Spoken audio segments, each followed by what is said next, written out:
The cold wind howled through the pines as Margaret Callaway clutched her infant son closer to her chest, her tears freezing on her cheeks before they could fall. The night had descended upon the Montana wilderness with cruel swiftness, and now, lost among the endless trees with nothing but the clothes on her back and her precious baby, she wondered if they would survive until dawn. Margaret had never imagined her life would come to this moment. Just 22 years old, she had already endured more heartache than most people face in a lifetime. 6 months ago, her husband Thomas had died in a mining accident, leaving her alone with their newborn son, William. The mining company had given her 2 weeks to vacate the company housing, caring little that she had nowhere to go and no family to turn to. "It's all right, William," she whispered to her sleeping 6-month-old, though the words were more to comfort herself than the child. "Mom has got you. We'll find our way." The stagecoach that was supposed to take them to Bozeman had broken an axle 10 miles back. When the driver announced they wouldn't be moving until morning, Margaret had decided to walk ahead, believing the small settlement of Central City, Montana, was just over the next ridge. That had been hours ago, before she'd taken a wrong turn on the winding forest path. Now the temperature was dropping rapidly. November in Montana territory was unforgiving, and the year 1875 had already brought early snows to the mountains. Margaret found a fallen tree with roots that created a small, sheltered space. It wasn't much, but it would block the wind. She settled there, arranging her skirts around William, who was bundled in every piece of clothing she could spare. "Just one night," she told herself. "In the morning, we'll find our way." But as the darkness deepened and hungry howls echoed in the distance, Margaret's confidence wavered. She hadn't eaten since morning, and the cold was seeping into her bones. William would need to be fed soon, and she worried her milk would dry up from the stress and hunger. She began to sing softly, an old lullaby her mother had taught her. The familiar melody steadied her nerves as she rocked William gently. The night seemed to stretch endlessly, each minute a battle against the encroaching cold. Sometime past midnight, Margaret heard a new sound, a rustling in the underbrush that was too deliberate to be the wind. Her heart raced as she pulled William closer, pressing deeper into the shadows of the tree roots. She had nothing to defend herself with, not even a small knife. The rustling grew louder, and Margaret held her breath. Then came a snuffling noise, and a large shape emerged from the darkness, a black bear, its massive form silhouetted against the starlit sky. Margaret froze, terror gripping her chest. The bear, likely preparing for hibernation, was probably searching for any last food before winter fully set in. It hadn't seen them yet, but it was moving closer to their hiding spot. Margaret knew that if William woke and cried, they would be discovered instantly. She pressed her lips to his forehead, silently pleading for him to remain asleep. The bear paused, lifting its snout to sniff the air. Margaret's heart thundered so loudly she was certain the animal could hear it. The bear took another step forward, now barely 10 feet from where they hid. Suddenly, a gunshot cracked through the night. The bear reared up, startled, then turned and lumbered away into the forest. Margaret gasped, clutching William tighter as he stirred from the noise. "Hello," called a deep voice. "Anyone out there?" Margaret hesitated, unsure if this new arrival represented safety or a different kind of danger. "Hello," the voice called again, closer now. A lantern's glow appeared between the trees, held high by a tall figure on horseback. Finding her courage, Margaret called out, "Here." "We're over here." The horse and rider approached cautiously. As they drew near, the lantern illuminated a man's weathered face beneath a wide-brimmed hat. He wore a sheepskin coat and had a rifle resting across his saddle. His eyes, sharp and blue, scanned the darkness until they found Margaret huddled against the tree roots, William now awake and fussing in her arms. The man dismounted in a fluid motion, hanging the lantern on his saddle horn before approaching slowly, hands visible to show he meant no harm. "Madam," he said, his voice gentle but carrying a note of concern, "what in heaven's name are you doing out here in the middle of the night? And with a baby, no less." "The stagecoach broke down," Margaret explained, her voice trembling from cold and lingering fear. "I thought Central City was closer. I got lost as the sun was setting." The man knelt down, keeping a respectful distance. "You're a good 5 miles from town, madam. Too far to walk in daylight, let alone after dark." His expression softened as William gave a small cry. "My name's Jacob Ellington. I've got a ranch about a mile from here. I was tracking that bear when I heard something that didn't sound like animal movement." Jacob reached out slowly, offering his hand. "You are safe now, both of you. I can take you to my ranch for the night, get you warm and fed, and then escort you to town in the morning." Margaret hesitated only briefly before placing her hand in his. His palm was calloused but warm, his grip strong and reassuring as he helped her to her feet. William whimpered and Margaret swayed slightly, her legs stiff from cold and immobility. "Easy now," Jacob said, steadying her with a hand on her elbow. "What's your name, madam?" "Margaret Callaway," she replied. "And this is my son, William." Jacob nodded, his expression solemn. "Mrs. Callaway, let me help you up on my horse. You can hold your boy and I'll lead you back to the ranch. It's not far." Margaret looked at the tall horse skeptically. "I've never ridden before." "Don't worry," Jacob assured her. "Old Thunder here is gentle as they come. I'll lead him slow and steady." With surprising strength, Jacob lifted Margaret and William onto the saddle, then handed her the lantern before taking the reins and beginning to lead the horse through the trees. Margaret clung to the saddle horn with one hand, William secure in the crook of her other arm, and found herself trusting this stranger whose timely arrival had likely saved their lives. As they made their way through the forest, the snow began to fall in gentle flakes that caught in Jacob's dark hair and on the brim of his hat. Despite her exhaustion, Margaret couldn't help but notice the confident way he moved, the broad set of his shoulders, and how he frequently looked back to ensure she and William were secure. "Not much further now," Jacob said after they had been traveling for some time. "Just over that rise, you'll see the lights of the ranch house." True to his word, as they crested a small hill, Margaret saw the welcoming glow of windows in the distance. The sight of that light, promising warmth and safety, brought tears to her eyes. William had fallen back asleep, lulled by the gentle rocking motion of the horse. "Thank you," Margaret whispered, her voice catching. "You saved our lives tonight." Jacob glanced back at her, his expression hidden in the shadows. "Anyone would have done the same, Mrs. Callaway." But Margaret knew that wasn't true. In her experience, few people would go out of their way to help a stranger, especially in these frontier lands where survival often depended on looking after oneself first. As they approached the ranch house, Margaret saw it was a substantial log structure, much larger than she had expected. Smoke curled from the stone chimney, and lamplight glowed in several windows. A large barn stood nearby, along with several smaller outbuildings. Jacob helped Margaret dismount, taking William carefully while she regained her balance on shaky legs. The baby stirred but didn't wake, seeming to sense he was in capable hands. "This way," Jacob said, leading her toward the house.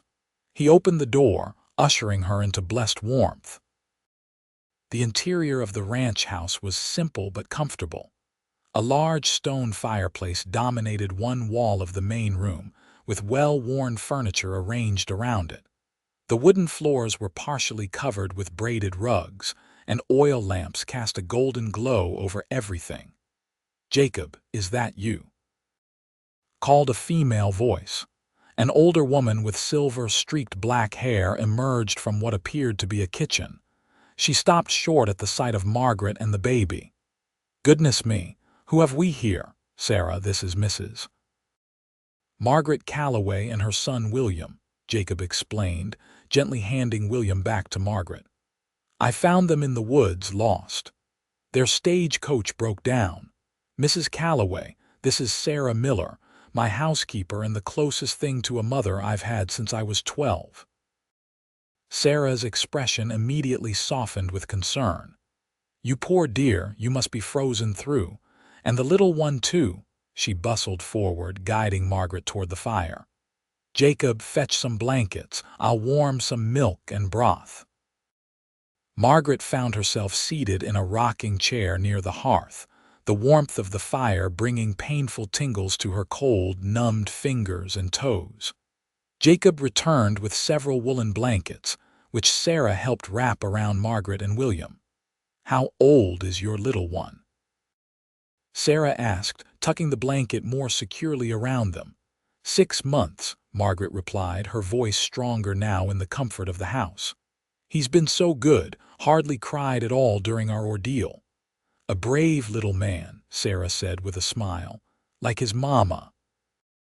She bustled away to the kitchen, promising to return with something hot to drink. Jacob removed his hat and coat, hanging them by the door. In the full light of the house, Margaret could see him clearly for the first time. He was taller than she had realized, with broad shoulders and a lean frame. His face was tanned from outdoor work, with laugh lines around his eyes that suggested he smiled often. His dark brown hair was a bit long, curling slightly at the nape of his neck, and his beard was neatly trimmed. He was handsome in a rugged way, Margaret thought, before quickly chastising herself for noticing such things. She was a widow of only 6 months, after all, with a child to care for and no time for such observations. "Is there someone waiting for you in Central City, Mrs. Callaway?" Jacob asked, settling into a chair across from her. "Family, perhaps, or friends who will be worried about you." Margaret shook her head. "No, no one's expecting me specifically. I have a letter of introduction to the schoolmistress there, Miss Abigail Porter. I'm hoping she can help me secure a position teaching at the school." Jacob looked surprised. "You're a teacher." "I was before I married," Margaret explained. "In Illinois. After my husband died in the mines, I decided to try to return to teaching. I heard Central City needed educators for their growing school." "They do indeed," Jacob confirmed. "The town's been growing steadily the past few years. Lots of families settling in, especially since the railroad spur came through last year." Sarah returned with a tray bearing mugs of steaming liquid. She handed one to Margaret, who had to shift William slightly to accept it. "It's just broth for now," Sarah explained. "Best not to shock your system with anything too rich after you've been in the cold so long. I've got some milk warming for the little one, too." "Thank you," Margaret said sincerely. "You're both so kind to take us in like this." "Nonsense," Sarah replied firmly. "It's what decent folks do." She cast a meaningful glance at Jacob. Though it's a good thing Jacob was out tracking that bear tonight. Not many would be riding those woods after dark. Jacob shifted in his seat, looking slightly uncomfortable with Sarah's implication of special consideration. The bear's been causing trouble, getting too close to the livestock. Couldn't risk leaving it another night. Margaret sipped the broth, feeling its warmth spread through her chest. "Whatever your reason, Mr. Ellington, I'm grateful. I don't know what would have happened if you hadn't come along when you did." Jacob's expression grew serious. "Mrs. Callaway, if you don't mind my asking, how did you come to be traveling alone with your child? It's unusual and dangerous, especially as winter's setting in." Margaret hesitated, then decided that after all they'd done for her, Jacob and Sarah deserved the truth.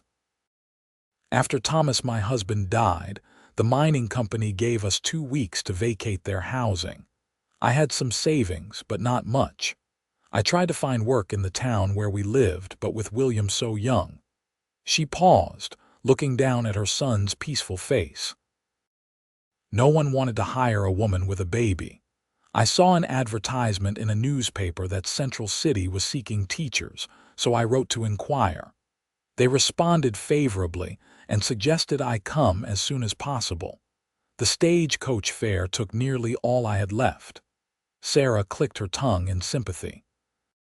Mining companies are all the same, caring more for profit than people. My late husband worked the silver mines near Virginia City for 15 years before the shaft collapsed. I'm sorry for your loss, Margaret said quietly. It was long ago, Sarah replied, though her eyes held old pain. But it's why I understand your situation better than most. Jacob had remained silent during this exchange, his expression thoughtful. Well, Mrs. Callaway, you and William are welcome to stay here until you're ready to continue to town. No rush, especially given what you've been through tonight. That's very generous, Margaret said, but I wouldn't want to impose. If you could just take us to town tomorrow as you offered earlier. Nonsense, Sarah interrupted. You need rest, and so does that baby. The school won't be going anywhere, and I'd wager they'd rather have their new teacher arrive healthy than half frozen. Jacob nodded in agreement. Sarah's right. Stay at least a couple of days. Recover your strength. Then I'll take you to town myself and introduce you to Miss Porter. She's a good woman, fair-minded. She'll understand the delay. Too exhausted to argue further and secretly relieved at the prospect of not having to face new challenges immediately, Margaret nodded. Thank you. We'll stay then if you're certain it's no trouble. None at all, Jacob assured her. He stood up. Now I expect you'd like to get some proper rest. Sarah's prepared the guest room for you and William. Sarah helped Margaret to her feet. Come along, dear. There's a proper bed waiting, and I've put a cradle in there for the little one. It was Jacob's when he was a baby, kept all these years in the attic. Margaret followed Sarah down a short hallway to a cozy bedroom. A brass bed with a patchwork quilt stood against one wall, and beside it, as promised, was a wooden cradle, simple but beautifully crafted. A small fire burned in a cast iron stove in the corner, taking the chill from the air. There's water in the pitcher if you want to wash up, Sarah said, indicating a ceramic basin on the dresser. And I've laid out a nightgown. It might be a bit large, it was mine when I was younger, but it'll be more comfortable than sleeping in your traveling clothes. Thank you, Margaret said, overwhelmed by such thoughtfulness after the terrifying night she'd endured. For everything. Sarah patted her arm gently. Get some rest, dear. Things will look brighter in the morning, they always do. With that, she left, closing the door softly behind her. Margaret laid William in the cradle, which he seemed to find far more comfortable than her arms had been during their night in the forest. After changing into the offered nightgown, she washed her face and hands in the cool water, feeling some of the grime and fear of the night washing away with it. As she slipped beneath the quilt, the softness of the mattress nearly brought tears to her eyes. It had been weeks since she'd slept in a proper bed, having spent her last nights in the mining town at a cheap boarding house with a straw mattress, and then the hard seats of the stagecoach. Despite her exhaustion, sleep didn't come immediately. Margaret lay awake, listening to William's soft breathing and contemplating the strange turn her life had taken. Just hours ago, she had been certain they would die in that forest. Now they were safe, warm, and being cared for by strangers whose kindness seemed almost unbelievable after the hardships she'd faced since Thomas's death. Jacob Ellington's face appeared in her mind, his concerned blue eyes, the gentleness with which he had handled William, the quiet strength in his manner. It had been so long since anyone had shown her genuine kindness without expectation of something in return. "Don't be foolish," Margaret whispered to herself in the darkness. "He's just being a decent human being, nothing more." With that admonishment, she finally drifted into a deep, dreamless sleep, the first peaceful rest she'd had in months. Morning came with the soft sounds of a working ranch, distant cattle lowing, the clucking of chickens, the occasional neigh of a horse. Margaret woke slowly, momentarily disoriented by the unfamiliar surroundings before the events of the previous night came rushing back. William was already awake in his cradle, not crying but cooing softly to himself, small fingers reaching for dust motes dancing in the sunlight that streamed through the window. Margaret rose and dressed quickly in her travel-worn clothing, then lifted William from his cradle. "Good morning, my brave boy," she murmured, kissing his forehead. "We made it through the night, didn't we?" After changing William's diaper using the clean cloths someone had thoughtfully left by the cradle, Margaret made her way toward the main room of the house. The smell of coffee and cooking food grew stronger, and her stomach rumbled in response. She found Sarah in the kitchen, kneading dough on a flour-dusted table. The older woman looked up with a warm smile. "There you are. I was beginning to think you might sleep the day away, not that I'd blame you after what you've been through." "What time is it?" Margaret asked, shifting William to her other hip. "Just past 9, Sarah replied. "You needed the rest. Come, sit down. I'll fix you some breakfast, and there's warm milk for the little one." Margaret settled at the kitchen table, gratefully accepting a cup of coffee. "Is Mr. Ellington around? I wanted to thank him again." "Jacob's been up since dawn, checking on the cattle," Sarah explained, placing a plate of eggs and bacon before Margaret. "He'll be back for his midday meal, most likely. The man works from sunup to sundown, especially this time of year, getting everything prepared for winter." As Margaret ate, Sarah entertained William, who seemed delighted by the new face and the gentle game of peekaboo she played with him. It gave Margaret a chance to observe the kitchen, and through the doorway, parts of the main room she hadn't noticed the night before. The ranch house was well built and comfortable, though not luxurious. Everything had a purpose, a practicality to it, yet there were touches that spoke of care and attention: handmade curtains at the windows, carefully crafted furniture, a bookshelf in the main room that appeared well stocked. "Has Mr. Ellington lived here long?" Margaret asked, curious about the man who had saved them. Sarah nodded, wiping flour from her hands on her apron. "Jacob was born on this land. His father, Robert Ellington, established the ranch in '48, right after he married Jacob's mother, Elizabeth. They built a small cabin at first, then this house as the ranch prospered." She paused, her expression growing sad. "Elizabeth died of fever when Jacob was just 10. Robert raised him alone after that with a bit of help from me. I was already working here as housekeeper by then. Robert passed on 7 years ago. Pneumonia took him hard and fast. Jacob's been running the place ever since and doing a fine job of it too." "So he's never married?" Margaret asked, then immediately felt embarrassed by the question, which seemed too personal. If Sarah thought the question improper, she didn't show it. "No, though not for lack of interest from the young ladies around these parts.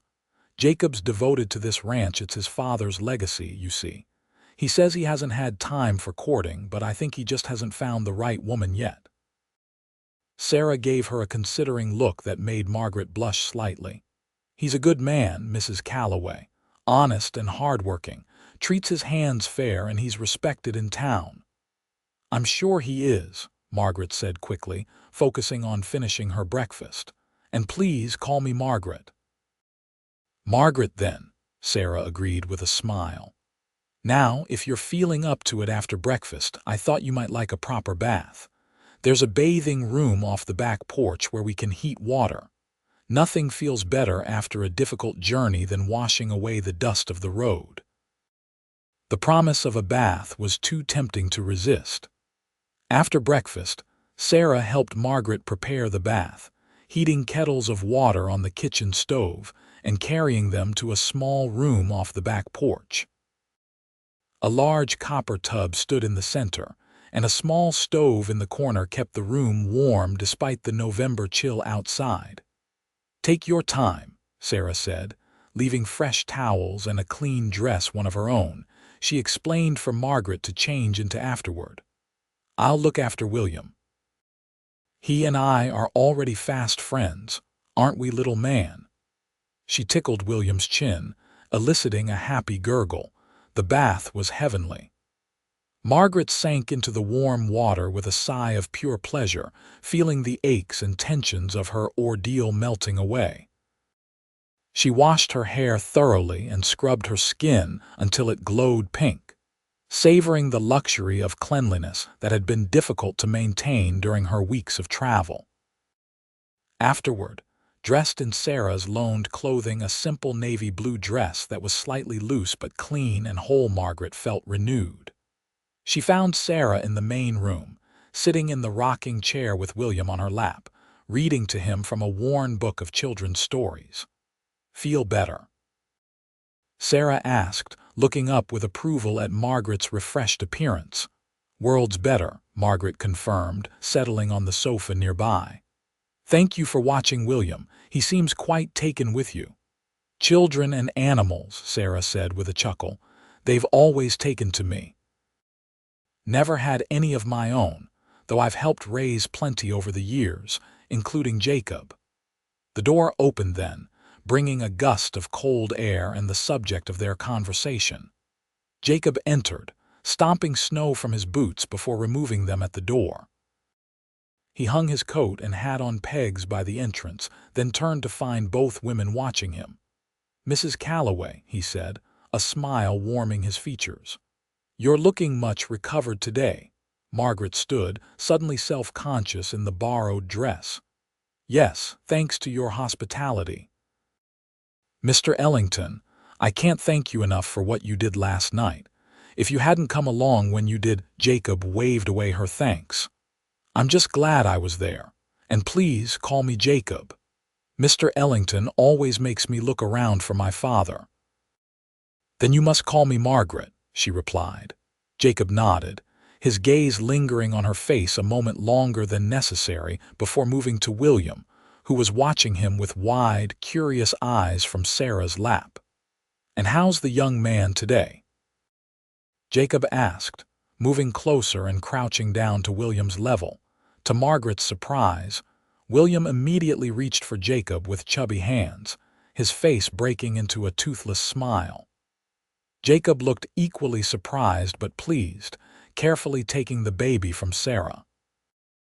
"Well, hello there, William," he said, holding the boy with surprising ease. "Seems you're no worse for wear after your adventure." Margaret watched, touched by the careful way Jacob handled her son. Thomas had been awkward with William, uncomfortable with the baby's fragility and needs.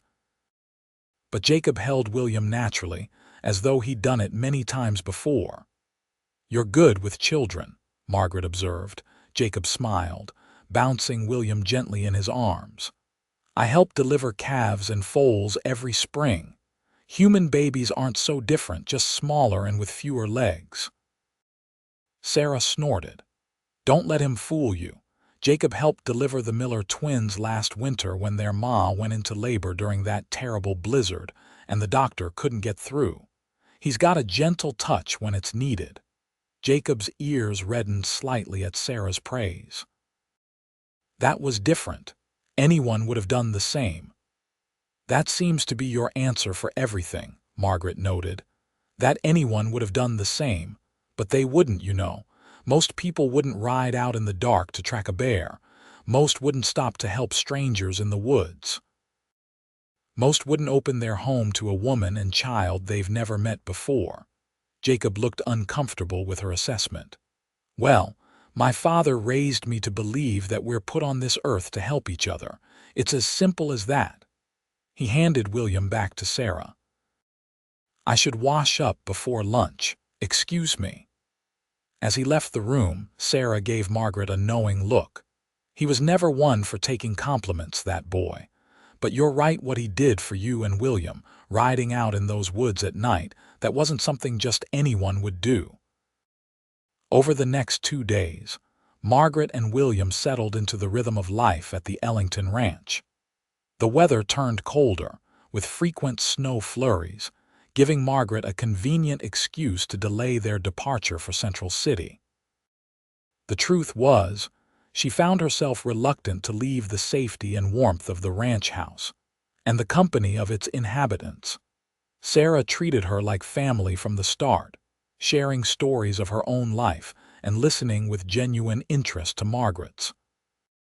William thrived under the attention of both Sarah and Jacob, who seemed to delight in the baby's company during the evenings when his ranch work was done. Jacob, for his part, maintained a respectful distance at first. He was unfailingly kind and attentive to their needs, but Margaret sensed a reserve in him, as though he was holding part of himself back. It wasn't until the evening of their second full day at the ranch that this began to change. They had finished dinner, and Sarah had retired early with a headache. Margaret sat in the rocking chair near the fire, nursing William before putting him down for the night. Jacob had been reading in a chair nearby, but as William finished feeding and Margaret adjusted her clothing, she looked up to find Jacob watching them with an expression she couldn't quite decipher. "I'm sorry," he said quickly, returning his gaze to his book. "I didn't mean to stare." "It's all right," Margaret assured him, lifting William to her shoulder to burp him. "He'll be asleep soon, and then perhaps we could talk. I feel like I've learned so much about your ranch but very little about you." Jacob seemed surprised by the suggestion but nodded. "I'd like that." Once William was settled in his cradle in the guest room, Margaret returned to find Jacob had added wood to the fire and placed a pot of coffee on the small table between their chairs.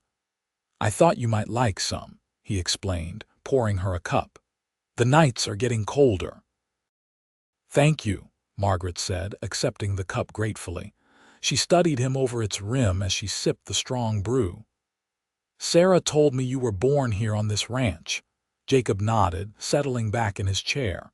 "Yes, in the original cabin, which is still standing out behind the barn. We use it for storage now. My father built this house when I was about 5, once the ranch had started to turn a profit."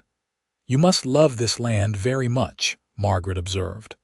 "I do," Jacob confirmed, his gaze moving to the window where darkness pressed against the glass. "Every acre of it.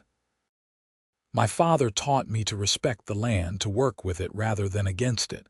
He always said a rancher who fights the land will lose every time." "Your father sounds like a wise man." "He was," Jacob said, a note of pride in his voice. "Started with nothing but determination and a handful of cattle. Built all this," he gestured around them. "Taught me everything I know about ranching, about life. Raised me alone after my mother died."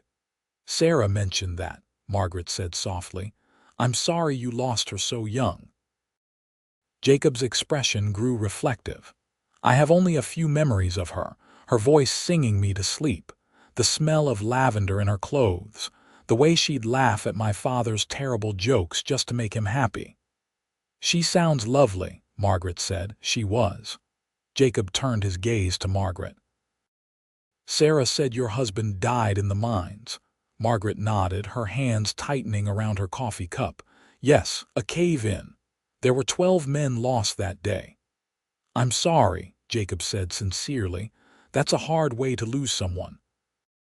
"The hardest part was that they never recovered the bodies," Margaret admitted, voicing something she had rarely shared.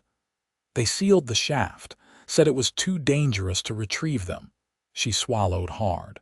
"There's no grave to visit, no place to say goodbye." Jacob reached across the space between them, briefly touching her hand. That's a heavy burden to carry. Margaret appreciated that he didn't offer platitudes or empty reassurances. It is. But William gives me a reason to keep moving forward. He has his father's eyes. They sat in comfortable silence for a few moments, the fire crackling in the hearth the only sound in the room. "What was he like?" Jacob asked finally. "Your husband." Margaret considered the question, realizing it had been some time since anyone had asked her about Thomas as a person rather than as a tragedy. He was intelligent, ambitious. He had plans to become a mine foreman, maybe even manager someday. He wasn't afraid of hard work. She paused, thinking. He could be impatient sometimes, especially with things he couldn't control. But he was kind in his way. "How did you meet?" Jacob asked, seeming genuinely interested. "I was teaching at the local school," Margaret explained. "Thomas came to a town social. He was new to the area, had just taken the job at the mine. We courted for 6 months before marrying." Jacob nodded, watching the firelight play across her face. "And you were happy?" The question caught Margaret off guard with its directness. She found herself answering honestly. "We were." Content. Thomas was focused on his work, on building a future. Sometimes I felt he was working so hard for tomorrow that he forgot to live today. She looked down at her hands. "Is that terrible to say now that he's gone?" "No," Jacob said firmly. "It's honest. And I think the dead deserve our honesty more than our sanitized memories." Margaret looked up, meeting his gaze. "What about you? Sarah mentioned you've never married." Jacob gave a slight shrug. "Never found the time, I suppose, or the right person. The ranch keeps me busy, especially since my father passed. There are always fences to mend, cattle to tend, predators to watch for." He smiled wryly. "Not much opportunity for courting. No eligible young ladies in Central City." Margaret asked, surprised that a man like Jacob, handsome, successful, kind, would remain unmarried. "Oh, there are a few," Jacob admitted. "Sarah regularly reminds me of them, but—" He hesitated. "I've always thought that when I marry, it should be to someone who makes me feel like I couldn't bear to live without them. Someone who fits into my life here, who loves this land as I do." He looked slightly embarrassed. "My father always said he knew my mother was the one because she made everything brighter just by being in the room. I suppose I've been waiting for that feeling." The honesty of his answer touched something in Margaret. She had married Thomas because it had seemed the sensible thing to do. He was stable, employed, respected. She had cared for him, certainly, but had never experienced the kind of love Jacob described. "That sounds worth waiting for," she said softly. Their conversation continued late into the night, moving from personal histories to books they had read, places they had seen or hoped to see, and their thoughts on everything from politics to poetry. Margaret discovered that Jacob had a thoughtful mind and a quiet wit that increasingly drew her in. Despite his rugged exterior and practical profession, he was well-read and articulate, having been educated by his father and through his own voracious reading. By the time they finally said goodnight, Margaret felt a connection to Jacob that both thrilled and frightened her. It had been a long time since she had engaged in such open conversation with anyone, let alone a man whose blue eyes seemed to see straight through her carefully constructed composure. As she slipped into bed that night, her mind was filled not with worries about her future in Central City, but with the memory of Jacob's smile as he described his favorite spot on the ranch, a high meadow where wildflowers bloomed in spring, and the mountains seemed close enough to touch. The following morning brought clear skies and sunshine that glittered on the fresh snow. Margaret woke to find William already gone from his cradle. A note in Sarah's handwriting on the bedside table explaining that she had taken the baby to help feed the chickens, assuring Margaret she could sleep in. After dressing quickly, Margaret found Sarah in the kitchen, William propped on her hip as she stirred a pot of oatmeal. The baby was clearly delighted by the arrangement, his small hands patting Sarah's cheek as she spoke to him in the sing-song voice adults reserve for infants. "There's your mama," Sarah said when she spotted Margaret. "Tell her how you helped feed the chickens. Yes, you did. Such a good little helper." William gurgled happily, reaching for Margaret as she approached. "You didn't have to let me sleep in," she said, taking her son and kissing his forehead. "Though I appreciate it. He wasn't any trouble, was he? This little one, trouble?" Sarah scoffed. "He's an angel. Woke up happy as could be, hardly made a peep when I changed him. He's got the sweetest disposition." Pride swelled in Margaret's chest. "He does, doesn't he?" "Even during our hardest days after Thomas died, William has been my sunshine." Sarah nodded approvingly. "Children are resilient that way. Now, sit down and have some breakfast. Jacob's already been out checking the herd. We had a light dusting of snow overnight, but the sun's burning it off already. He thinks the road to town will be clear enough for travel tomorrow, if you're still keen on getting to Central City."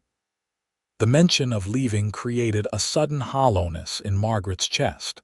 She had nearly forgotten the purpose of her journey in the comfort of the past few days.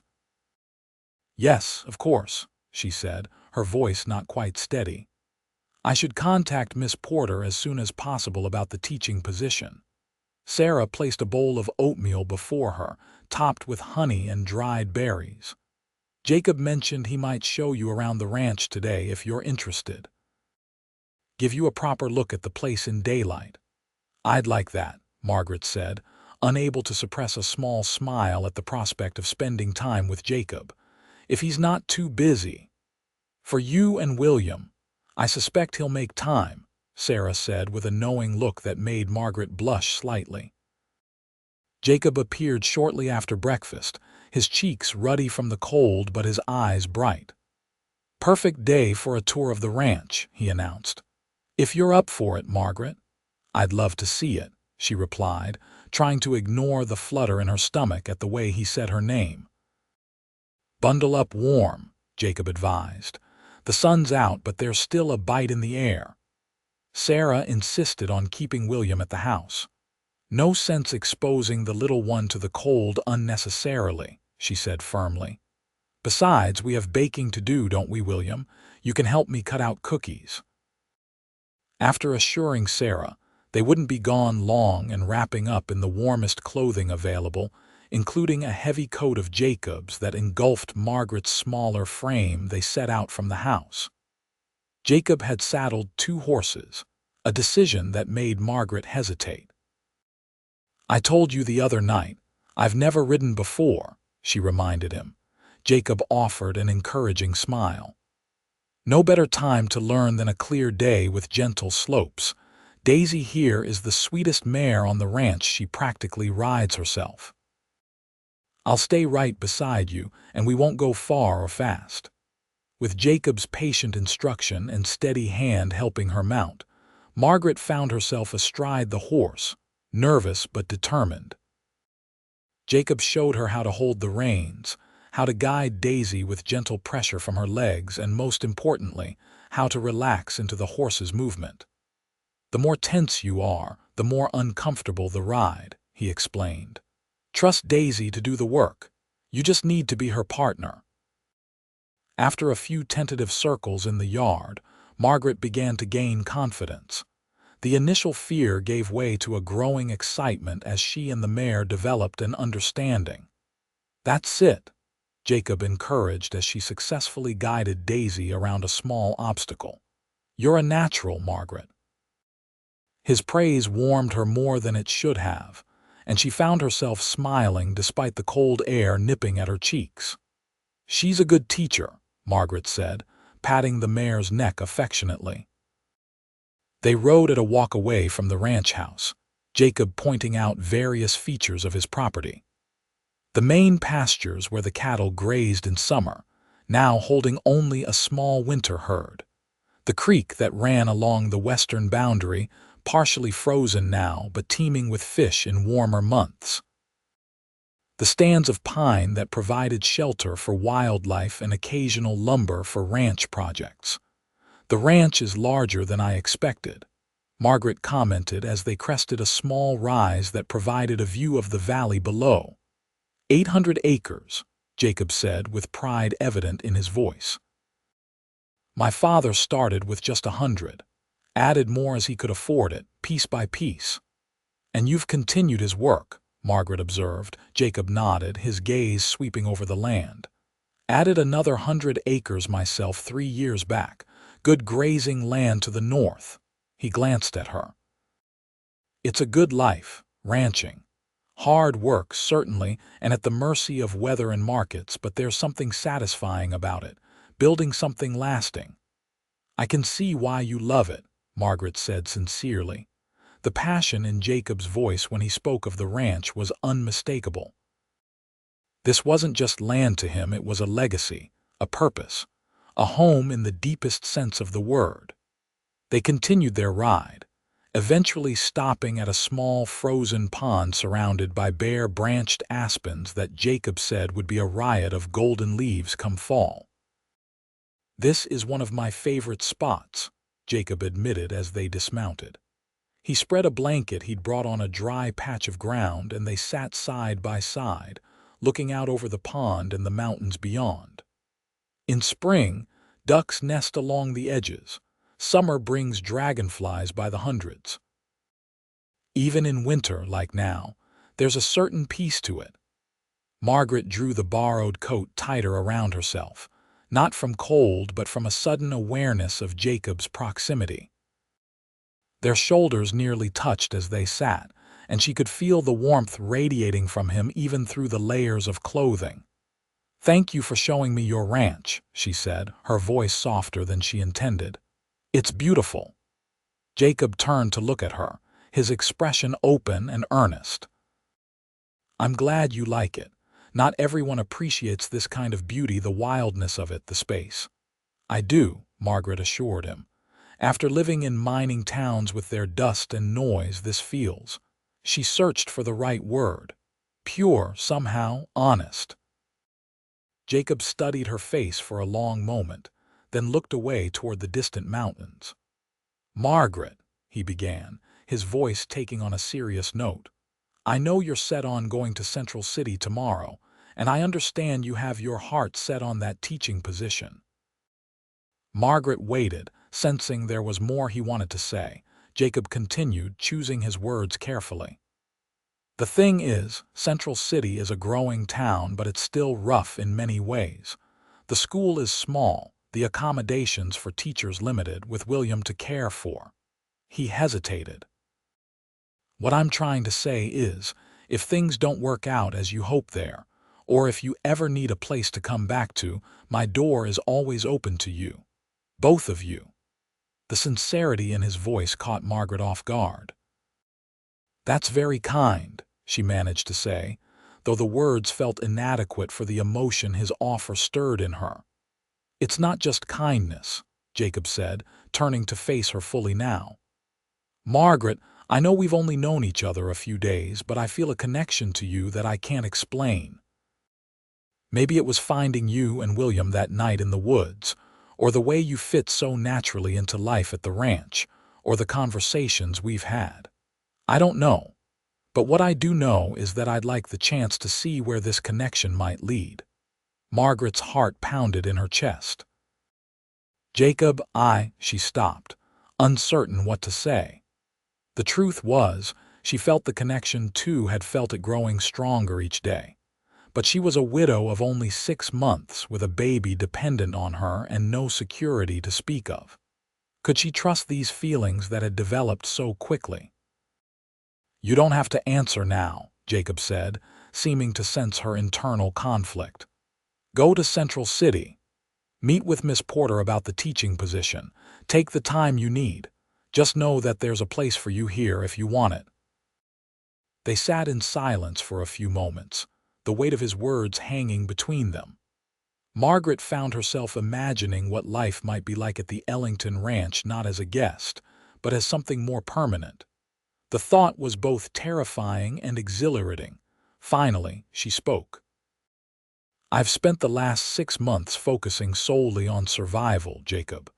Making sure William had enough to eat, that we had a roof over our heads, planning our next step. I haven't allowed myself to think beyond the immediate needs."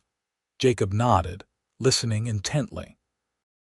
"The teaching position in Central City represents security to me," Margaret continued. "A stable income, respectable work, a future for William and me that doesn't depend on anyone's charity." She took a deep breath.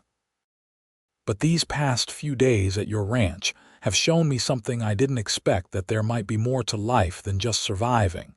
That perhaps happiness and security aren't mutually exclusive." A small smile tugged at the corners of Jacob's mouth. "They don't have to be." Margaret looked down at her gloved hands, gathering her courage. "I feel the connection too, Jacob, but it frightens me.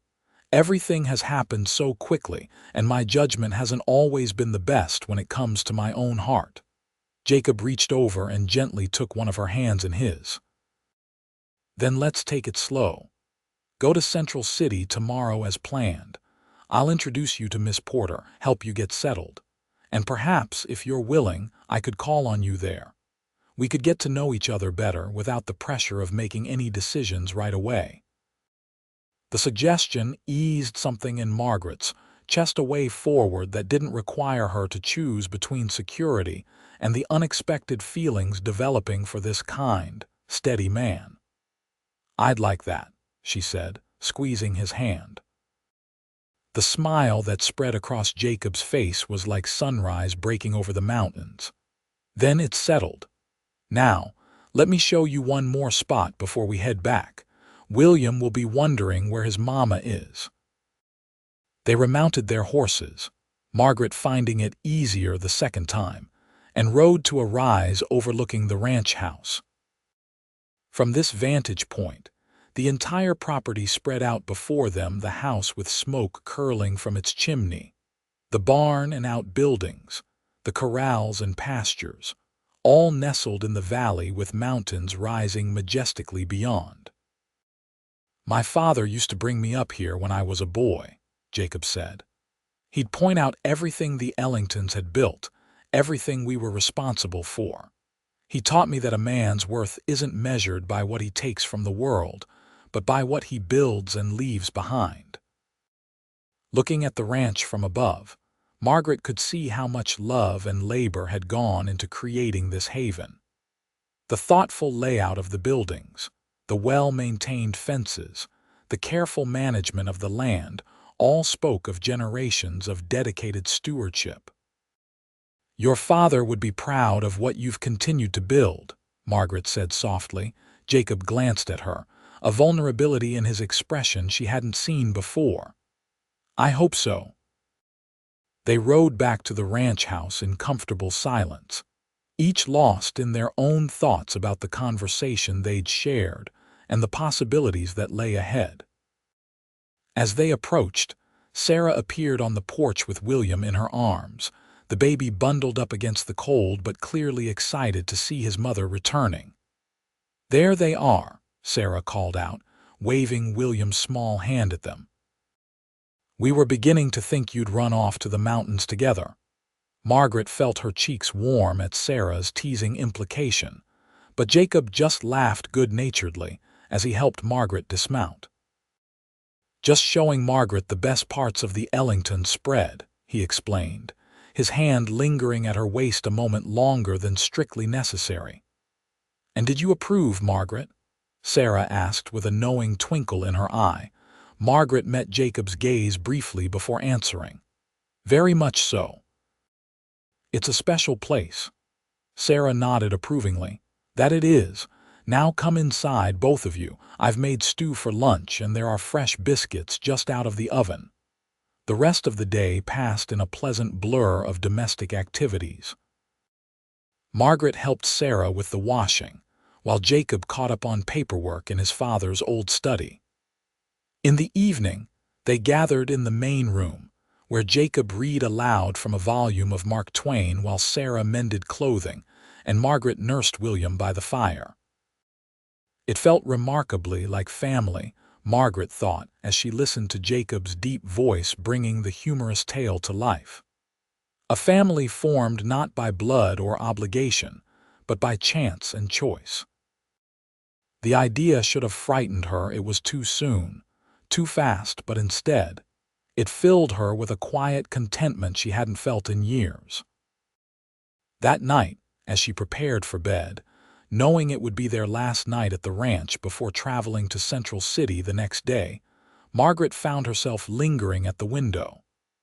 The moon was nearly full, casting silver light across the snow-dusted ranch yard. In the distance, she could see Jacob making his final check of the barn, lantern in hand, his tall figure moving with purpose through the night. William slept peacefully in his cradle, unaware of the choices and changes that lay ahead. Margaret watched Jacob disappear into the barn, then reappear minutes later, extinguishing his lantern as he approached the house. She stepped back from the window, not wanting to be caught watching, but her heart continued to follow his progress until she heard the front door open and close, and his footsteps moving through the house. "What do you think, William?" she whispered to her sleeping son. "Could this be home someday?" The baby slept on, offering no opinion, but as Margaret slipped beneath the quilt, she realized her thoughts of the future now included not just William and herself, but Jacob too, and this land that had already begun to feel like a sanctuary. Morning came with a flurry of activity. Jacob had hitched his best wagon, lined with blankets and hay for warmth. Sarah had packed a basket with enough food for the journey to town and several days beyond, insisting that Margaret take it.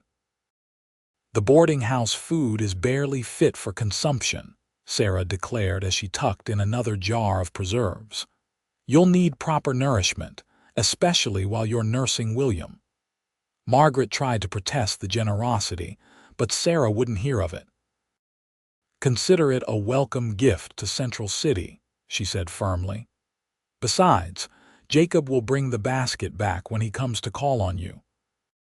The knowing look that accompanied this statement made Margaret blush, but she couldn't deny the anticipation she felt at the prospect of seeing Jacob again after they reached town. The moment of departure arrived too quickly. Sarah hugged Margaret tightly, then kissed William's forehead. "You come back and visit your Aunt Sarah soon, little man," she instructed the baby, who gurgled happily in response. Turning to Margaret, she added in a lower voice, "And you remember what I said. Central City isn't the only place you might find a home." "I will," Margaret promised, touched by the older woman's affection. Jacob helped Margaret into the wagon, making sure she and William were securely settled before climbing up beside them and taking the reins. As they pulled away from the ranch house, Margaret looked back, memorizing the sight of the sturdy log structure with smoke curling from its chimney and Sarah waving from the porch.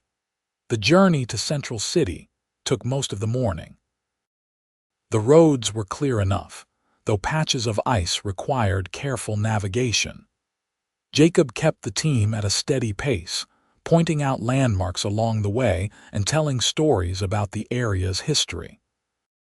William slept for much of the journey, lulled by the motion of the wagon and wrapped warmly against the November chill. As they approached the outskirts of Central City, Margaret felt a mixture of anxiety and determination. The town was larger than she had expected, several streets lined with buildings of varying quality, from rough-hewn saloons to more refined establishments. The newly constructed railroad station stood proudly at one end of town, while a church spire rose at the other. In between lay the business district, residential areas, and, Jacob informed her, the schoolhouse where she hoped to teach. "Central City's grown considerably in the last few years," Jacob explained as they made their way down the main street. The railroad connection has brought new businesses, new families. The mine's been producing well, and there's talk of a second shaft opening next spring. Margaret nodded, taking in the sights and sounds of what might become her new home. The streets were busy with wagons, riders, and pedestrians going about their business. She noted the general store, the bank, a doctor's office, and several saloons already doing brisk business despite the early hour. "The school is just ahead," Jacob said, guiding the wagon around a corner onto a quieter street. "And that building beside it is the teacher's lodging house." The schoolhouse was a simple but well-maintained wooden structure with large windows and a small bell tower. Beside it stood a two-story house with a neat picket fence and curtained windows. Both buildings looked welcoming, Margaret thought with relief. Jacob pulled the wagon to a stop in front of the lodging house. "Wait here," he said. "I'll see if Miss Porter is available." He returned shortly with a tall, slender woman of perhaps 50, whose gray-streaked hair was pulled back in a severe bun, but whose eyes held a kindness that immediately put Margaret at ease. "Mrs. Callaway, I presume," the woman said, approaching the wagon. "I'm Abigail Porter. We've been quite concerned about you after the stagecoach company informed us of the breakdown. I'm relieved to see you've arrived safely, if somewhat delayed." Margaret smiled apologetically. "I'm sorry for the worry, Miss Porter. We had a bit of an adventure getting here." "So Mr. Ellington was just explaining," Miss Porter said, glancing at Jacob with what appeared to be long-standing familiarity. "Lost in the woods, rescued by our local rancher, it sounds quite dramatic." "It was," Margaret admitted. "If Jacob hadn't found us when he did, I'm not sure what would have become of William and me." Miss Porter's expression softened as she noticed the baby bundled in Margaret's arms. "And this must be your son. May I?" She held out her arms, and Margaret carefully transferred William to her. "He's a handsome boy," Miss Porter said, studying William's face, "and appears to be thriving despite your ordeal. That speaks well of your resilience, Mrs. Callaway." "Margaret, please," she corrected gently. "Margaret, then." Miss Porter handed William back. "Well, let's get you settled. We have a room prepared in the lodging house. It's small but comfortable, with enough space for a crib for the little one. Mrs. Henderson, who manages the house, has a daughter who can mind the baby during school hours once you begin teaching." The practicality of this arrangement relieved one of Margaret's main concerns. "That sounds perfect. When would you like me to start?" "Let's say Monday next," Miss Porter suggested. "That will give you a few days to rest and become acquainted with the town and the school before jumping in. The children are eager to meet their new teacher. We've been making do with a temporary arrangement since Miss Fleming left to marry last month." Jacob had been unloading Margaret's trunk and the basket of provisions from the wagon. "I'll carry these up for you," he offered. Miss Porter led them into the lodging house, a tidy establishment with polished floors and simple but tasteful furnishings.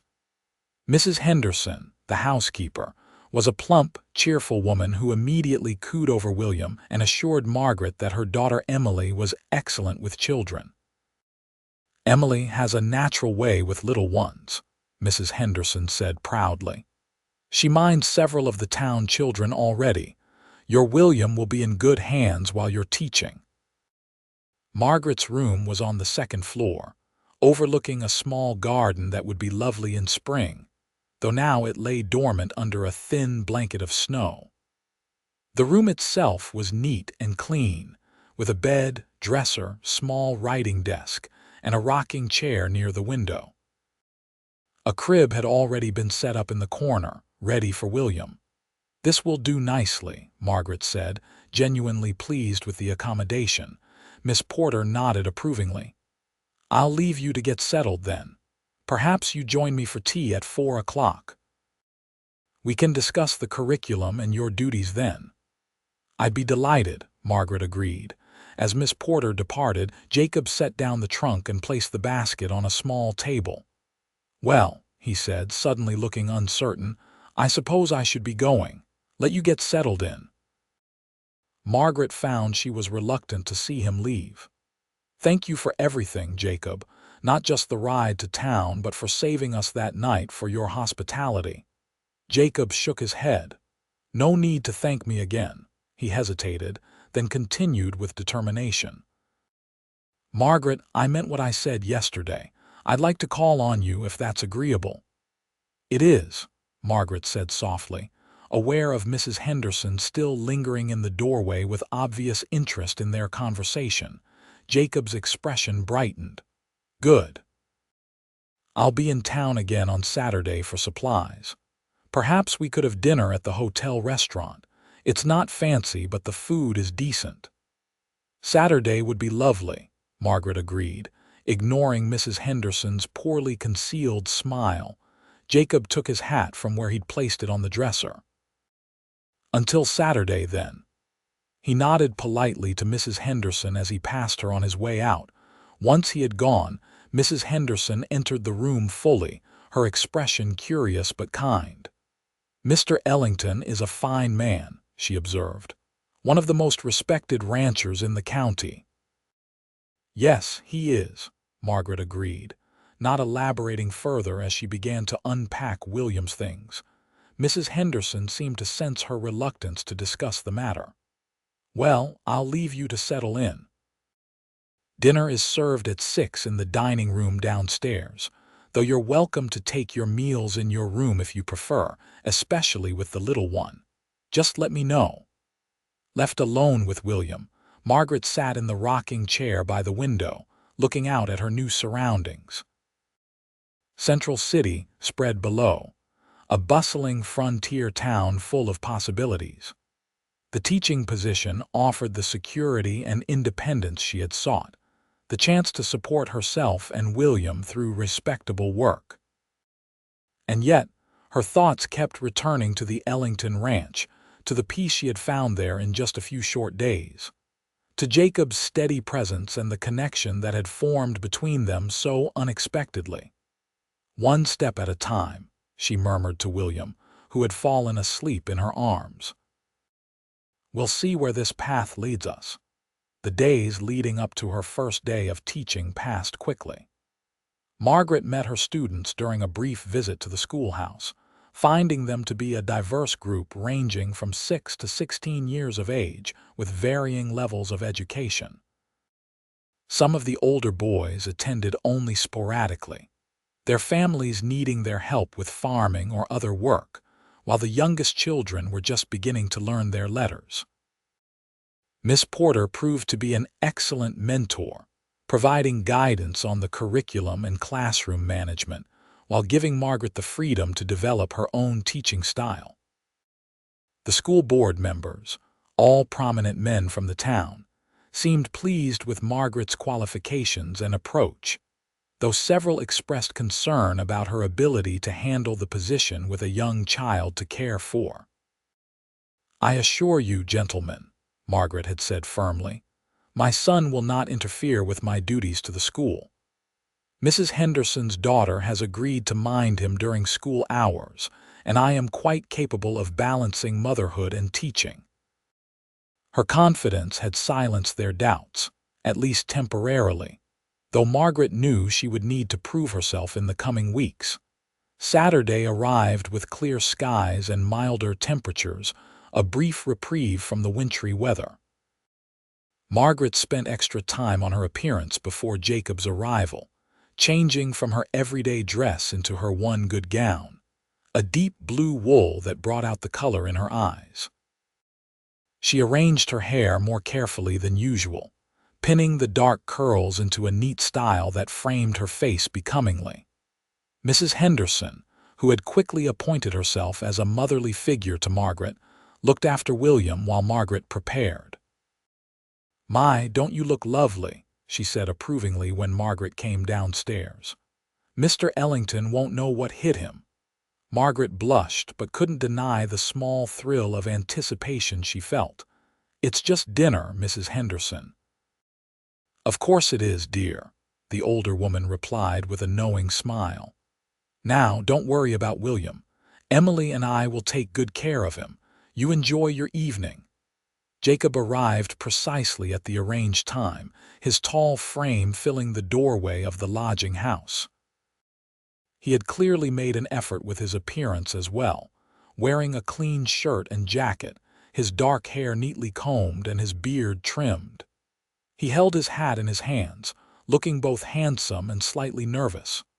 "Margaret," he said, his eyes warming as they took in her appearance. "You look beautiful." "Thank you," she replied, pleased by his obvious appreciation. "You look very handsome yourself." Jacob offered his arm, and they stepped out into the early evening air. The hotel restaurant was only a short walk away on the main street of town. As they made their way there, Jacob asked about her first impressions of Central City and her upcoming teaching duties. "Everyone has been very welcoming," Margaret told him. "Miss Porter especially has been incredibly helpful, and Mrs. Henderson has practically adopted William and me." Jacob nodded, unsurprised. "Abigail Porter is one of the finest people in this town. She's been teaching here for nearly 20 years, turned down offers from bigger schools back east to stay. As for Mrs. Henderson, she's never met a person she couldn't mother, especially those she thinks need looking after." "Like a widow with a baby," Margaret suggested with a small smile. "Exactly," Jacob agreed. "Though in this case I can't fault her judgment." The hotel restaurant was busy but not crowded, with white cloths on the tables and surprisingly good food for a frontier establishment. Jacob secured them a table near the window, away from the noisier patrons at the bar. Over dinner, their conversation flowed easily, picking up where it had left off at the ranch. Jacob told her more about his cattle operation, his plans for expanding the herd in the spring, and the challenges of ranching in the Montana Territory. Margaret shared stories of her teaching experiences in Illinois and her hopes for her new position. "The children seem eager to learn," she said, "though some of the older boys may require a firmer hand. They've been without a regular teacher for some weeks now." "You'll win them over," Jacob said confidently. "You have a natural way about you, direct but kind. Children respond to that." His faith in her abilities warmed Margaret's heart. Thomas, while supportive of her teaching, had never shown such interest in the details of her work or such confidence in her capabilities. As the evening progressed, Margaret found herself opening up more about her marriage and the difficulties she had faced after Thomas's death. "The mining company gave us a small settlement," she explained, "but it wasn't enough to last long, and being a widow with a young baby, people look at you differently, some with pity, others with speculation about your intentions." Jacob reached across the table to cover her hand with his. "People can be quick to judge what they don't understand." "Yes," Margaret agreed. "That's partly why I wanted to come west, to start fresh somewhere new, somewhere William and I could build a life on our own terms." "And now," Jacob asked, his expression serious, "is Central City becoming that place for you?" Margaret considered the question carefully. "It could be," she said honestly. "The teaching position is everything I hoped for and the people have been kind, but—" She hesitated, then decided on honesty. "I find myself thinking of your ranch often. Of the peace I felt there, even after just a few days." The smile that spread across Jacob's face made her heart skip. "It misses you," he said simply. "The ranch, I mean. Sarah says it feels emptier without you and William there." "And you?" Margaret asked, bolder than she would have thought possible a week ago. "Do you miss us too?" Jacob's eyes held her steadily. "Every day." The admission hung between them, full of meaning and possibility.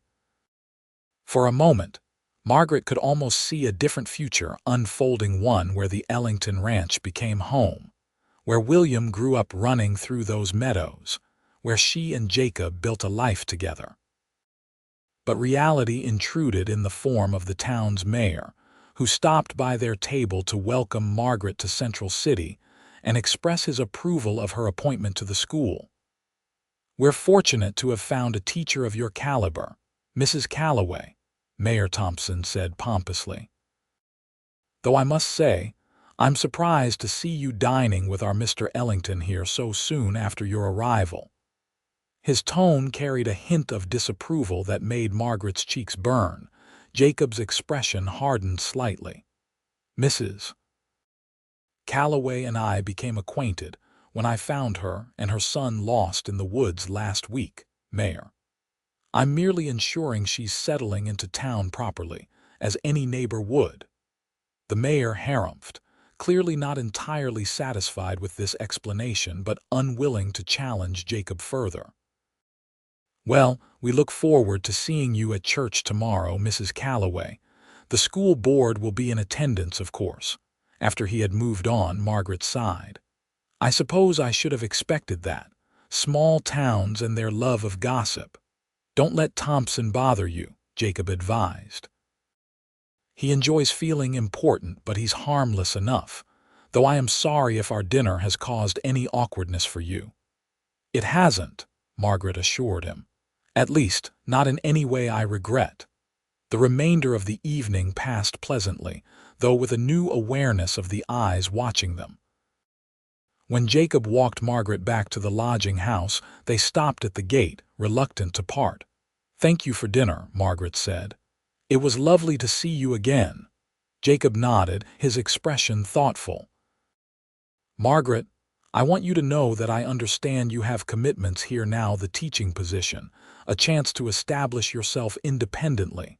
I respect that, and I won't pressure you." "I know," she said softly, "but I also want you to know that my feelings haven't changed. If anything, they've grown stronger." He reached out to touch her cheek gently. "I'll be patient. Take all the time you need to decide what's right for you and William." Margaret leaned into his touch slightly. "Thank you, Jacob. That means more than I can say."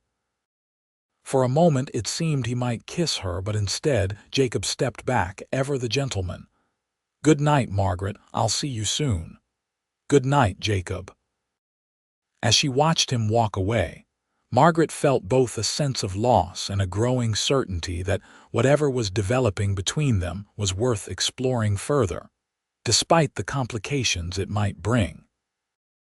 The following weeks saw Margaret settling into her role as teacher while balancing the demands of motherhood. Emily Henderson proved to be a godsend, caring for William during school hours with genuine affection and competence. The students, after initial testing of boundaries, began to respond to Margaret's firm but caring approach, and even the school board seemed pleased with her progress. Jacob, true to his word, called on her regularly. Sometimes he would come for dinner at the lodging house, where Mrs. Henderson conspired to give them privacy, while still maintaining propriety, by keeping William entertained in another room. Other times, weather permitting, they would take walks through town or along the creek that ran behind the schoolhouse, discussing everything from books to local politics to their hopes for the future. Each visit deepened Margaret's feelings for Jacob, and she could see in his eyes that he felt the same growing connection.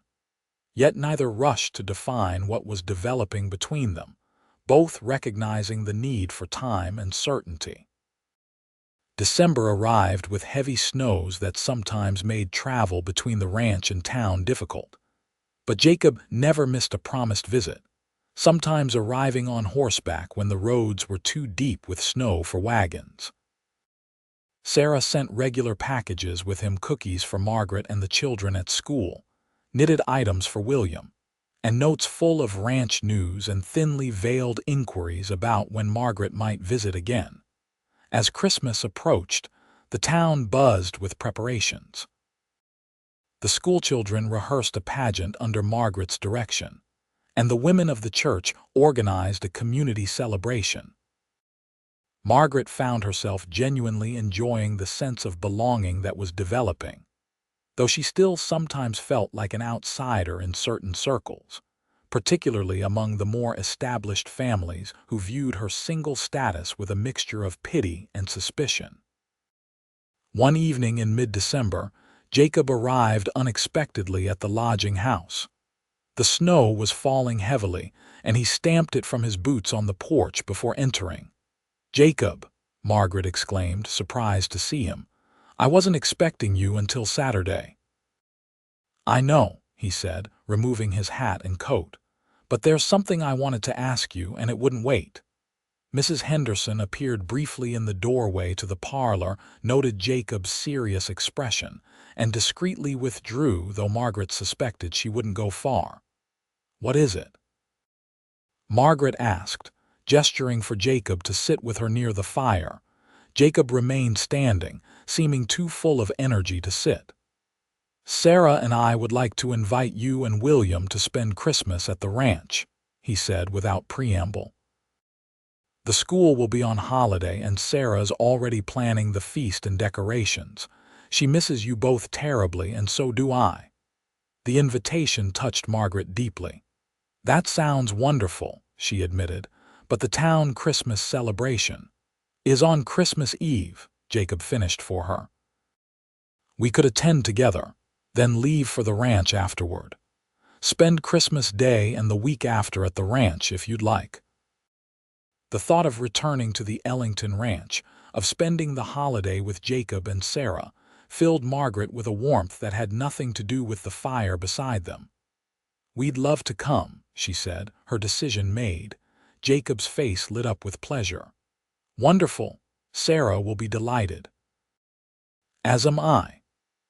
Later that night, after Jacob had departed and William was asleep in his crib, Margaret sat by the window watching the snow fall and reflecting on the path her life had taken since that terrifying night in the woods. From the brink of disaster to a new beginning in Central City. And now, perhaps, to something even more unexpected, a second chance at love, at family, at happiness. The Christmas Eve celebration in Central City exceeded Margaret's expectations. The entire town gathered at the church, which had been decorated with evergreen boughs, red ribbons, and dozens of candles. The children's pageant went off with only minor mishaps, a shepherd tripping over his staff, an angel's halo slipping down around her neck, and the audience responded with enthusiastic applause. Afterward, there was a feast in the town hall, with each family contributing dishes.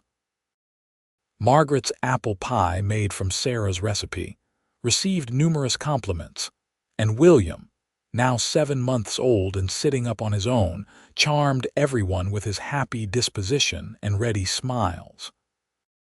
Jacob stayed by Margaret's side throughout the evening, his quiet presence a comfort as she navigated the social dynamics of her new community.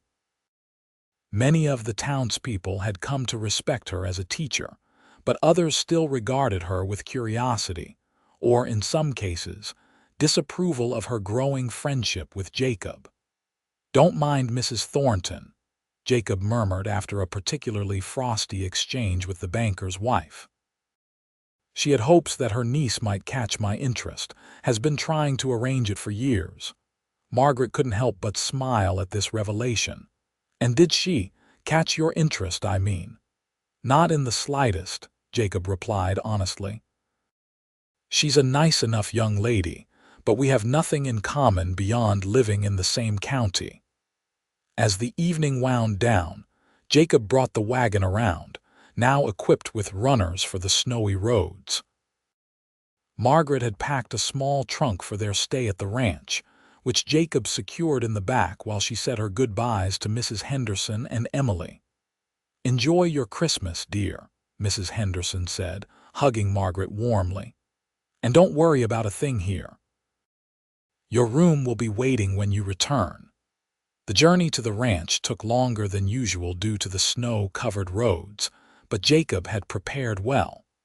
The wagon bed was filled with hot bricks wrapped in blankets, and he had brought extra furs to keep Margaret and William warm during the ride. William, bundled so thoroughly that only his eyes were visible, slept peacefully in Margaret's arms, lulled by the steady motion of the wagon. They arrived at the ranch well after midnight. The house was still lit up, with Sarah waiting anxiously at the door. She rushed out to greet them, helping Margaret inside while Jacob took care of the horses. "There you are at last," Sarah exclaimed, taking William from Margaret's arms and unwrapping him like a precious gift. "I've been so worried with the snow, but Jacob insisted you'd make it safely." "Oh, how this little man has grown in just a few weeks." The ranch house was transformed for Christmas. Pine boughs decorated the mantel and doorways, their fresh scent filling the air. A small tree stood in one corner of the main room, adorned with paper stars, strings of cranberries, and small carved wooden ornaments. Candles glowed in the windows, and a fire blazed cheerfully in the hearth. "It's beautiful," Margaret said, taking in the festive scene. "You've gone to so much trouble. Christmas should be special," Sarah replied, bouncing William gently in her arms. "Especially with little ones around. It's been too many years since we had a child here for the holiday." Jacob joined them, bringing in Margaret's trunk and stomping snow from his boots. "Home at last," he said, his gaze meeting Margaret's with a warmth that suggested he meant more than just their arrival at the ranch. Despite the late hour, they sat around the fire for a time, drinking hot cider and catching up. Sarah had 1,000 questions about William's development and Margaret's experiences teaching, while Jacob was content to sit quietly, watching the two women he cared for most in the world becoming reacquainted. Finally, exhaustion won out and Margaret retired to the guest room she had occupied during her previous stay. William, who had fallen back asleep in Sarah's arms, didn't stir as Margaret placed him in the cradle that had been readied for him. As she prepared for bed, Margaret found herself reflecting on Sarah's words, "home at last," and how right they had felt. The teaching position in Central City had given her the independence and security she had sought, but this ranch, with Jacob and Sarah, felt increasingly like where she and William belonged. Christmas morning dawned clear and cold, with sunlight glittering on the fresh snow outside. Margaret woke to William's happy babbling from his cradle and the smell of coffee and baking bread wafting through the house.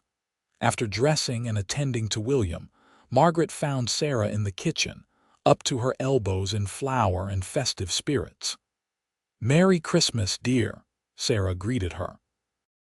"Jacob's just out checking on the livestock. He'll be back shortly. There's coffee on the stove and fresh bread cooling if you're hungry." The day unfolded in a leisurely fashion, filled with simple pleasures. They exchanged modest gifts after breakfast, a hand-knitted sweater for William from Sarah, a beautiful leather-bound journal for Margaret from Jacob, homemade preserves, and a knitted scarf for Jacob from Margaret, and a new shawl for Sarah that Margaret had purchased in Central City. Jacob's gift to Sarah was a rocking chair he had secretly crafted in the barn over the past month, its wood polished to a warm glow. Sarah's eyes filled with tears as she ran her hand over the smooth arms. "It's just like the one Robert made for me when we were first married," she said softly. "Oh, Jacob, it's perfect." The Christmas feast that Sarah had prepared was spectacular, a roast goose with all the trimmings, vegetables from the root cellar, freshly baked bread, and an array of pies and cookies for dessert. They ate until they could barely move, then gathered in the main room where Jacob read the Christmas story from the family Bible. As darkness fell, they sat by the fire, content in each other's company.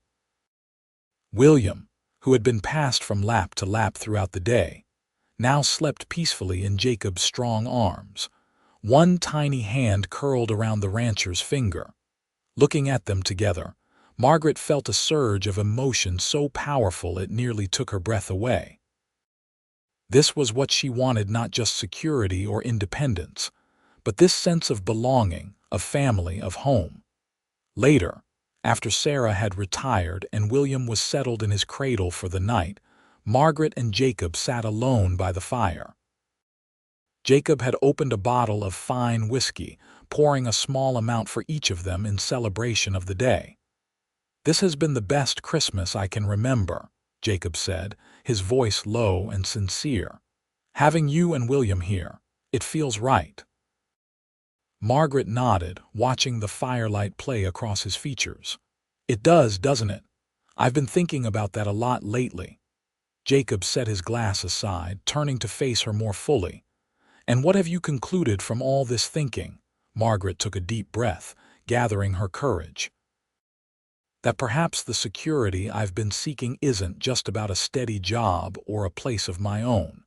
That it might also be found in connections to people who care, in being part of something larger than myself." Hope flickered in Jacob's eyes. "And what does that mean for you, Margaret, for us?" "It means," she said carefully, "that I'm beginning to imagine a future different from the one I planned when I came west. A future that includes this ranch and Sarah, and most definitely you, Jacob." The smile that spread across his face was like sunrise breaking over the mountains. "I've been hoping you might say something like that, though I promised myself I wouldn't rush you." "You haven't," Margaret assured him. "You've been patient and understanding, giving me the time and space I needed to sort through my feelings. That's one of the many things I've come to admire about you." Jacob reached for her hand, his grip warm and sure. "Margaret, I know it hasn't been long since we met, and you've been through so much already in your young life. But I've never been more certain of anything than I am of my feelings for you." He paused, his thumb tracing gentle circles on the back of her hand. "I love you. I love William as if he were my own. And if you'll have me, I want to spend the rest of my life showing you both just how much." Tears welled in Margaret's eyes at his declaration. "Oh, Jacob, I love you too. It happened so quickly, so unexpectedly, that at first I didn't trust it. But now I know what I feel for you is real and true and stronger than anything I've ever felt before." Jacob's expression was one of pure joy as he reached up to brush away a tear that had escaped down her cheek. "Then, will you consider making this arrangement permanent? Coming to live here at the ranch, not as guests but as family, being my wife?" The question, though expected given the direction of their conversation, still sent a thrill through Margaret's heart. "Yes," she whispered. "Yes, I'll be your wife, Jacob." He pulled her gently into his arms, and their lips met in a kiss that held all the promise of their future together. It was tender and sweet, a perfect reflection of the man himself and the love that had grown between them since that fateful night in the woods. When they finally separated, Jacob rested his forehead against hers. "We'll make it work with your teaching," he promised. "I know how important it is to you. Perhaps not this term, but by spring, we could arrange for you to continue at the school. It's not so far to travel when the weather's good." The consideration touched Margaret deeply. Unlike Thomas, who had expected her to give up teaching entirely when they married, Jacob understood that her work was part of who she was. "Thank you for understanding," she said. "Though I may wait until next fall to return to teaching. William is still so young, and I'd like time to settle into life here at the ranch, to learn its rhythms and needs." Jacob nodded, clearly pleased by her willingness to make the ranch her priority. "We'll figure it all out together.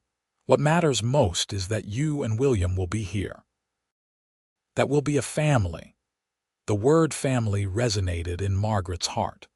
After losing her parents young, then Thomas, she had feared William would grow up without the support of an extended family. Now, he would have not just Jacob as a father figure but Sarah as a grandmother of sorts, and the stability of a home rooted in love and tradition. They stayed by the fire late into the night, planning their future together. They would marry in the spring, when the roads were clear enough for friends from town to attend. Margaret would finish out her teaching commitment through May, then move permanently to the ranch. The small cabin where Jacob had been born could be converted into a schoolroom of sorts, where Margaret might teach the children of nearby ranchers who lived too far from town to attend regular school. When they finally said goodnight, separating reluctantly at Margaret's door, Jacob kissed her once more, his touch reverent. "Sleep well, my love. Tomorrow begins the rest of our lives." Margaret entered her room feeling as though she were floating, her heart so full it might burst. William slept peacefully in his cradle, unaware of the momentous change in their circumstances. She knelt beside him, stroking his soft cheek gently. "We're home, William," she whispered. "We've found our place in the world." News of their engagement spread quickly through Central City when Margaret returned after the new year. Most people offered sincere congratulations, having witnessed the growing attachment between the teacher and the rancher over the past weeks. A few, like Mrs. Thornton, received the announcement with pinched smiles and barely concealed disapproval, but Margaret found she cared little for their opinions. Miss Porter, to Margaret's relief, was genuinely happy for her. "Jacob Ellington is one of the finest men in this territory," she said firmly. "And while the school will miss you terribly, your happiness matters more. Besides, your idea of teaching the outlying ranch children is an excellent one. They've been sorely neglected in our educational efforts." The winter months passed in a flurry of activity. Margaret divided her time between her teaching duties in town and weekends at the ranch, where she, Jacob, and Sarah made plans for the wedding and for the changes needed to accommodate a young family in the ranch house.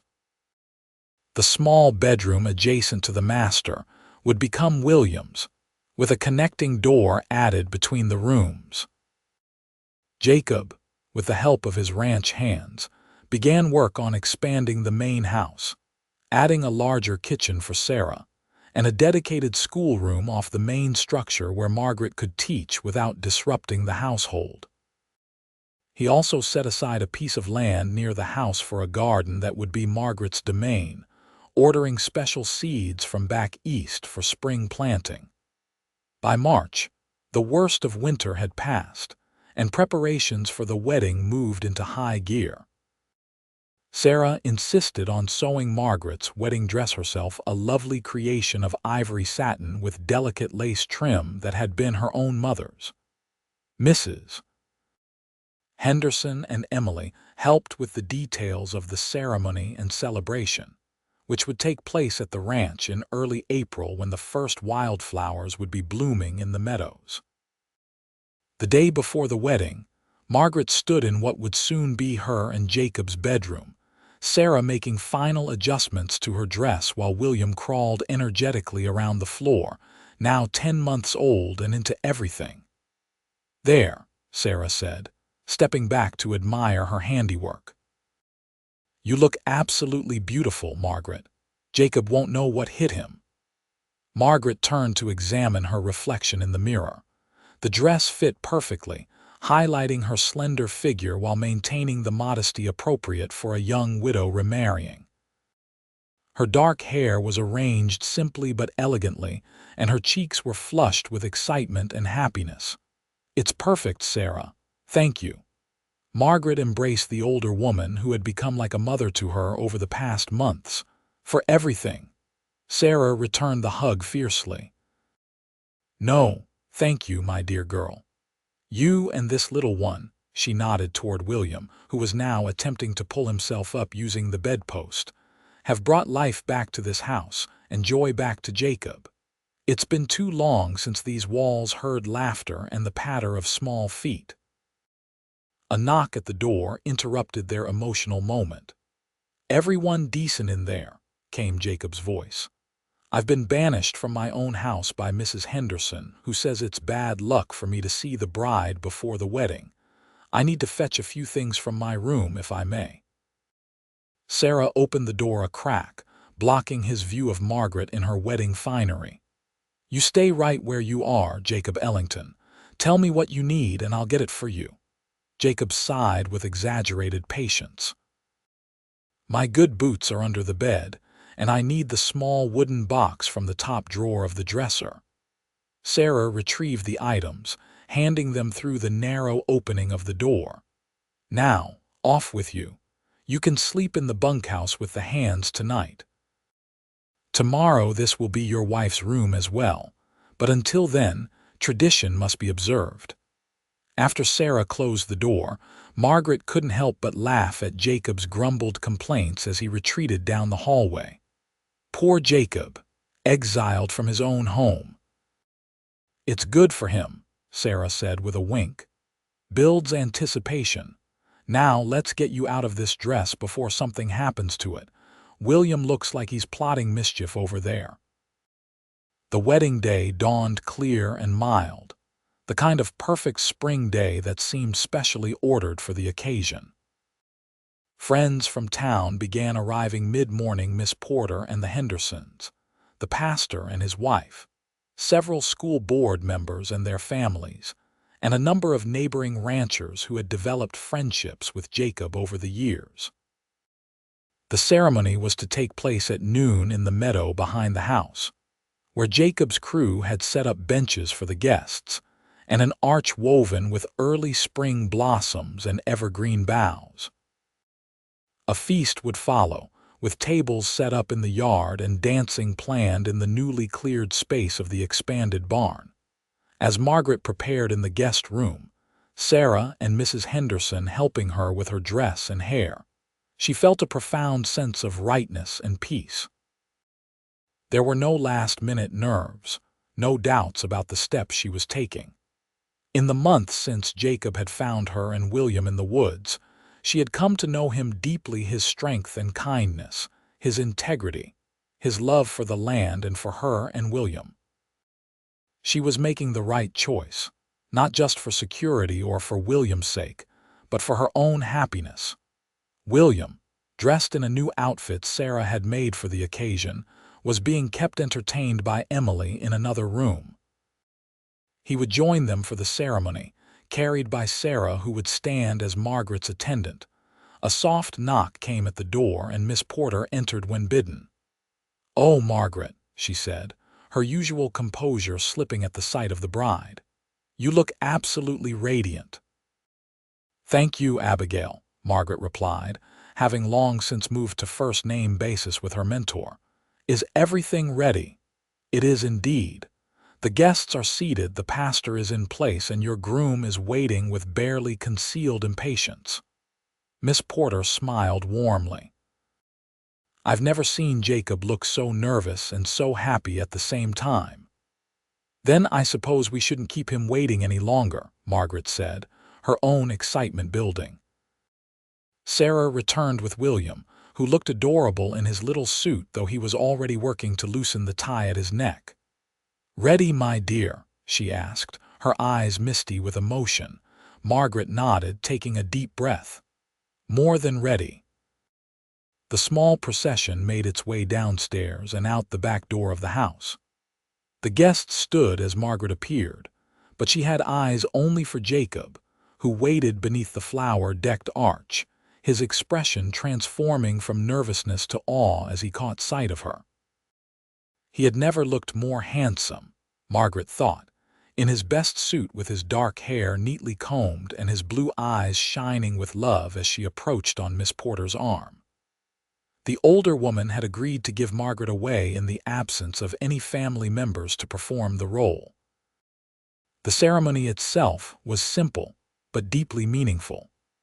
Jacob and Margaret had written their own vows, promises not just to love and cherish each other, but to build a life together based on mutual respect and shared purpose. Jacob included a special vow to William, promising to raise him as his own son, to guide and protect him always. When the pastor pronounced them husband and wife, Jacob kissed Margaret with a tenderness that brought tears to her eyes and applause from their assembled friends. William, who had been remarkably well behaved in Sarah's arms, chose that moment to let out a happy shriek, causing laughter to ripple through the gathering. "I think he approves," Jacob said with a grin, taking his new stepson from Sarah and including him in their first embrace as a family. The celebration that followed was everything Margaret could have wished for: good food, lively music provided by several of the ranch hands who proved to be talented musicians, and the warm company of friends who had become like family. She and Jacob danced beneath the stars as the evening drew on, William having long since been put to bed in what was now officially his room in the family home. "Happy, Mrs. Ellington?" Jacob asked as they swayed to a slow melody, his arms secure around her waist. "Completely," Margaret replied, resting her head against his chest. "Though I can hardly believe we're here, that this is real, if you hadn't found us that night in the woods." "But I did," Jacob reminded her gently. "And now you and William are where you belong, safe, loved, home. Home." The word had taken on new meaning for Margaret over the past months. It was no longer just a physical place but a state of being, of belonging. Home was Jacob's strong arms and steady heart. It was Sarah's warm kitchen and wise counsel. It was this land with its beautiful vistas and changing seasons. It was the future they would build together, the family they would nurture and grow. "I love you, Jacob Ellington," Margaret said, lifting her face to his. "Today, tomorrow, always." Jacob's kiss was his answer, a promise of all the days to come. 5 years later, "Mama, Mama, come quick. Papa's back, and he's brought a surprise." Margaret looked up from where she was helping 6-year-old William with his reading lesson in the schoolroom. Through the window, she could see Jacob riding up to the house, another smaller figure on horseback beside him. "That's Samuel," William exclaimed, already abandoning his book and racing for the door. "Papa let him ride Daisy by himself." Margaret followed more sedately, one hand resting on her swollen belly where their third child was making his or her presence known with vigorous kicks. At 8 months pregnant, she no longer moved with the same quickness as her energetic sons. Outside, Jacob was helping 4-year-old Samuel dismount from the gentle mare that had once been Margaret's first riding horse. The boy's face was flushed with pride at having been allowed to ride like a real cowboy alongside his father. "Did you see me, Mama?" Samuel called, running to her with his arms outstretched. "I rode all the way from the north pasture by myself." "I did see, sweetheart," Margaret confirmed, bending as best she could to embrace him. "You looked very grown up there." Jacob approached, leading both horses. The years had added a few strands of silver to his dark hair and deepened the laugh lines around his eyes, but they had only enhanced his handsome features. Hard work and happiness agreed with him, Margaret thought, not for the first time. "Should you be up teaching today?" he asked, concern evident in his voice as he leaned in to kiss her briefly. "Sarah said you were having back pain this morning." "I'm fine," Margaret assured him. "Just the usual discomforts. This little one seems determined to make his or her presence known at all hours." She placed Jacob's hand on her belly, where their unborn child obligingly delivered a solid kick. Jacob grinned, still awed by the miracle of new life after all this time. "Strong like his mama." "Or her papa," Margaret countered with a smile. Their first years of marriage had been busy ones, filled with the challenges and joys of blending their lives. Margaret had continued teaching, first the children from neighboring ranches in the converted schoolroom at the Ellington place, then returning part-time to the Central City School once William was older. Jacob had expanded the ranch operations, adding sheep to the cattle and experimenting with new breeding techniques, that had made the Ellington brand one of the most respected in the territory. William had thrived under Jacob's patient guidance, growing from a toddler into a thoughtful, curious boy who loved books as much as he loved helping with ranch chores. He had no memory of Thomas, of course, but a photograph of his birth father held a place of honor in his room, and Margaret made sure he knew the stories of the man who had given him life. Samuel had arrived a little over a year after the wedding, a sturdy boy with Jacob's blue eyes and Margaret's determination. Where William was thoughtful and deliberate, Samuel was all action and impulse, keeping everyone on their toes with his adventures and misadventures around the ranch. Sarah, now in her 70s but still spry, emerged from the house to greet the returning riders. "There are my boys, and just in time cookies are fresh out of the oven." The children whooped with delight and raced inside, leaving the adults to follow at a more measured pace. "How are the new calves doing?" Margaret asked as they walked hand in hand toward the house. "Healthy and strong," Jacob reported. "That new bull was worth every penny. His calves are bigger and hardier than last year's." They had reached a comfortable prosperity over the years. The ranch produced enough income to allow for improvements and occasional luxuries, while Margaret's teaching provided a separate source of funds that they had largely set aside for the children's future education. They weren't wealthy by Eastern standards, but they wanted for nothing that truly mattered. Inside, Sarah had already settled the boys at the kitchen table with milk and cookies. She cast an appraising eye over Margaret as they entered. "You need to put your feet up, young lady.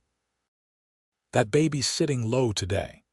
Margaret didn't argue, knowing Sarah's concern came from long experience helping neighboring women with their pregnancies and deliveries. "I will after I finish William's reading lesson." Jacob shook his head. "The lesson can wait. Doctor's orders, remember." "Rest in the afternoons." Margaret sighed but allowed herself to be guided to the comfortable chair in the main room, where Jacob placed a footstool under her swollen ankles. "You're all fussing too much," she protested, though she couldn't deny the relief of taking the weight off her tired feet. "Indulge us," Jacob said, dropping a kiss on the top of her head. "We're rather attached to you and the little one, you know." The rest of the day passed in the comfortable routine they had established over the years. Jacob returned to his work after ensuring Margaret was resting. William finished his lessons under Sarah's supervision, and Samuel alternated between helping in the kitchen and playing with the wooden animals Jacob had carved for him. As evening approached, Margaret sat on the porch, watching the sunset paint the mountains in shades of gold and pink. The spring air was mild, carrying the scent of the wildflowers that bloomed in profusion across the meadows where she and Jacob had spoken their vows 5 years earlier. Jacob joined her, settling into the chair beside hers. "Penny for your thoughts," he said, reaching over to take her hand. "I was just thinking about that night in the woods," Margaret replied. "How terrified I was, how certain that William and I were going to die there. And then you appeared, like something from a dream, saying those words that changed everything. You are safe." Jacob's thumb traced gentle patterns on the back of her hand. "I remember thinking you were the bravest woman I'd ever met. Alone in the wilderness with a baby, yet still fighting to survive to protect him." "I didn't feel brave," Margaret admitted. "I felt desperate and afraid, but when you found us, something changed.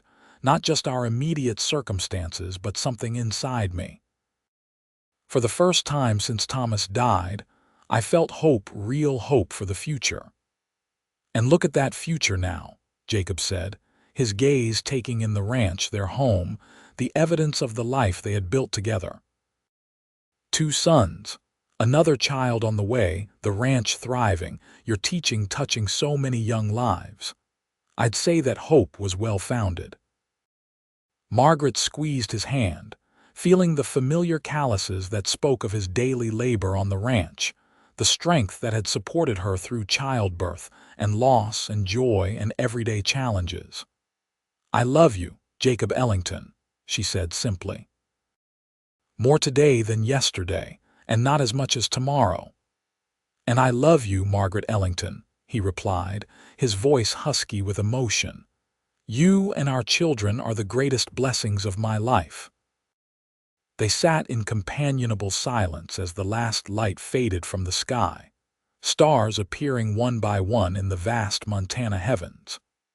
Inside, they could hear Sarah's voice singing an old lullaby to Samuel, while William's higher voice occasionally joined in on the choruses he knew.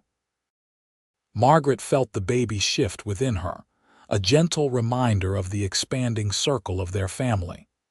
In a few weeks, another Ellington would join them, another life to nurture and cherish, another thread in the tapestry of their shared future. From that terrifying night lost in the woods to this peaceful evening on their porch, the journey had been unexpected but perfect in its own way. Margaret had sought security and independence when she set out for Central City, but she had found so much more: a love that sustained and strengthened her, a family that embraced her son as their own, a community that valued her contributions, and a home where both she and her children could thrive. "We should go in," Jacob said eventually, reluctant to break the peaceful moment but aware of the cooling evening air. "Sarah will have supper ready soon, and the boys will be wanting their story before bed." Margaret nodded, allowing Jacob to help her to her feet, his hands steady and sure beneath her elbows. As they turned toward the welcoming light of their home, Margaret sent a silent prayer of gratitude into the night for the twist of fate that had led her into those woods, and for the man who had found them there and said those life-changing words, "You are safe." And they were safe, loved, and home at last.